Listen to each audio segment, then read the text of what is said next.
চিনছেনই। আজকে আমাদের সঙ্গে এসছেন আমাদের একমাত্র আমাদের মালদা জেলাতে দিল্লির বুকে গিয়ে যে আমাদের মালদার সমস্যার কথা যে তুলবে, একটাই আমাদের মানুষ আছে, একটাই লোক আছেন, তিনি হচ্ছেন আমাদের মৌসুম নূর, আমাদের রাজ্যসভার সাংসদ। আমরা জানি ও খবর তো উনি আজকে আমাদের এখানে এসছেন। উনি ধারাবাহিক ধরে আমার মাধ্যম দিয়ে এলাকার খোঁজ খবর রেখেছেন এবং আজকে উনি নিজেও এসছেন বুদ্ধিতে আপনাদের এই যে পরিস্থিতি, বর্তমান যা পরিস্থিতি হয়ে রয়েছে, এর দায়িত্ব সম্পূর্ণ কেন্দ্রের বিজেপি সরকার, যেখানে বিহারকে কোটি কোটি টাকা দেওয়া হয়েছে গঙ্গা ভাঙন রোধ করার জন্য। বন্যা যে ক্ষতি হচ্ছে বছরের পর, তার জন্য কিন্তু পশ্চিমবঙ্গ আমাদের এলাকায় একটা টাকাও কিন্তু কেন্দ্রের বিজেপি সরকার দিচ্ছে না।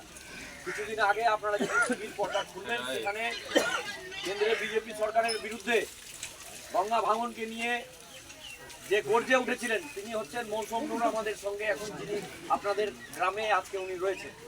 উনি দু একটা কথা আপনাদেরকে বলবেন। প্রথমে আপনাদের সকলকে আমার নমস্কার, আসসালামু আলাইকুম জানাই।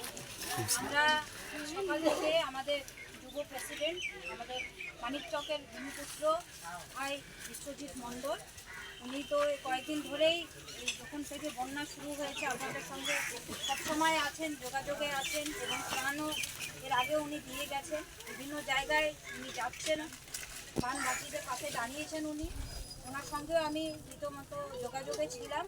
তাই আজকে উনি আমাকে জানালেন যে এরকম একটা প্রোগ্রাম উনি সেট আপ করেছেন, যে বিশেষ করে আমাদের মানিকচক এবং রতুয়া বন্যা কবলিত এলাকা পরিদর্শন করে আমরা এখানে আপনাদের মাঝে এসেছি অশোকনগর কলোনিতে। এবং এখানে আমাদের পাশে রতুয়ারও কিছু এলাকা আছে, মানিকচকের তো এলাকা আছে, সবগুলো এলাকা দেখে এবং এখানকার কিছু এলাকার মানুষও এখানে আছে। এখানে আপনারা আমাদের এখানে যে বাঁধটা আছে, বাঁধের উপরে আপনারা বসবাস করছেন, কিন্তু আপনাদের এলাকায় জল উঠে গেছে। তো এই এলাকাতে আগেও উনি এসে ত্রাণ দিয়েছেন, আজও খুব সুন্দর ত্রাণের আয়োজন করা হয়েছে, ওনাকে বিশেষ করে ধন্যবাদ জানাই। আমাদের রাজ্য সরকারের পক্ষ থেকে সব রকমের সহযোগিতা করা হচ্ছেন। আমাদের ডিএম সাহেবও রীতিমতো বারবার করে এলাকাগুলো পরিদর্শন করেছেন, রিলিফ দেওয়ার ব্যবস্থাও করেছেন। আমাদের মুখ্যমন্ত্রী সবসময় খবর নিচ্ছেন।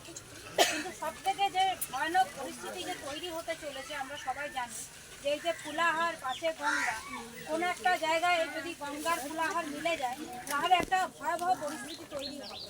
এবং এই বিষয়টাই পার্লামেন্টে আমি বারবার করে তুলেছি। আমাদের কেন্দ্র সরকার যেহেতু এই এলাকার যে বন্যা কবলিত এলাকা আছে, এই এলাকার দায়িত্ব কিন্তু হচ্ছে কেন্দ্র সরকার, বিজেপি সরকার। এবং ওনাদেরকে বারবার করে অনুরোধ করা হয়েছে। পার্শ্ববর্তী এলাকা আপনারা জানেন বিহারে ওরা কিন্তু খুব সুন্দর কাজ করেছেন, ইতিমধ্যে আমরা খবর পেয়েছি। কিন্তু পশ্চিমবঙ্গের কথা ওনাদেরকে বারবার বলা সত্ত্বেও, এবং শুধু তাই নয়, আমাদের মুখ্যমন্ত্রী ওনাদেরকে বারবার করে জানিয়েছেন যে এখানে মানে বাঁধ মেরামত করার কাজ এবং নদীর ভাঙন বন্ধ করার কাজ, এই কাজটা আপনারা যাতে দ্রুত সহকারে যাতে তাড়াতাড়ি করেন।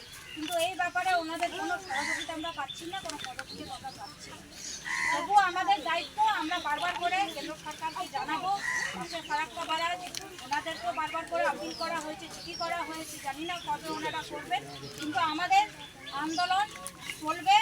আপনাদের পাশে আর কেউ থাকুক আর না থাকুক, আমাদের মুখ্যমন্ত্রী মমতা বন্দ্যোপাধ্যায়, আমাদের নেতা অভিষেক বন্দ্যোপাধ্যায়, বিশ্বজিৎ মণ্ডল, আমাদের যুব প্রেসিডেন্ট, আমাদের ডিস্ট্রিক্ট অ্যাডমিনিস্ট্রেশন সাহেব, আমরা সকলে আপনাদের পাশে আছি। আপনাদের বিপদে আপদে আপনাদের পাশে থাকবো এবং আমাদের যে কাজ, আমাদের যে দায়িত্ব, সেটা আমরা পালন করব। আজকে বিশেষ করে আপনাদের কী পরিস্থিতি হয়ে আছে নিজের চোখে দেখা, শুধু পার্লামেন্টে তুললে তো হবে না, আপনাদের পাশে এসেও দাঁড়াতে হবে। বিশেষ করে বানবাসীর পাশে এসে দাঁড়াতে হবে, তাদের মুখ থেকে শুনতে হবে তাদের কী কী সমস্যা, তারা কোন পরিস্থিতিতে বসবাস করছে। তাই সেগুলো দেখে দেখা করে খুব ভালো লাগলো। খুব দুঃখিত যে আপনারা এরকম অঞ্চলে আছেন, কিন্তু আমরা আমাদের দায়িত্ব পালন করি বলে সকলকে ধন্যবাদ জানিয়ে আমাদের